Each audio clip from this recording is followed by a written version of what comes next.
Vous savez que les Grecs ont redemandé leur appellation, ont gardé vers eux leur appellation. Et chez nous, dans notre département, dans les départements producteurs de Roquefort, ça a posé des problèmes parce que les salakis, par exemple, où c'est tous les produits, les petits cubes dans l'huile, etc., avec des épices, etc., qui étaient rentrés bien dans les mœurs français. Maintenant, les Grecs ont demandé que ça leur revienne. Hein. Ils ont demandé parce qu'ils n'avaient pas protégé leur savoir-faire par leur marque, leur savoir-faire.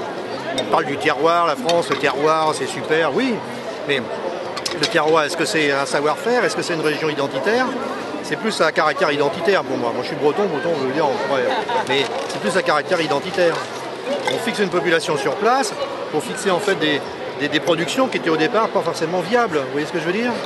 Parce qu'il y a toujours eu des modes, fin de siècle et début de siècle, du terroir, parce qu'on ne sait pas l'avenir, on ne connaît pas, donc on resserre un peu on se resserre sur soi-même, si je puis dire, et puis on se satisfait des produits à nous, on trouve c'est génial, etc. C'est peut-être un phénomène, un baromètre d'optimisme ou de pessimisme plutôt, parce que dans les temps qui courent. Moi je sais qu'avec Obama, il paraît tout sympathique, je le trouve très bien, mais il va protéger son pays, ils sont très casaniers.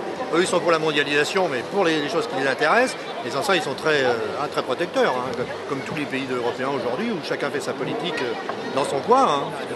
Et je le mélange avec des produits salés, mais pas trop. Vous voyez, par exemple des tranches de lard très fines, séchées, vous voyez ce que je veux dire? Ou des champignons crus.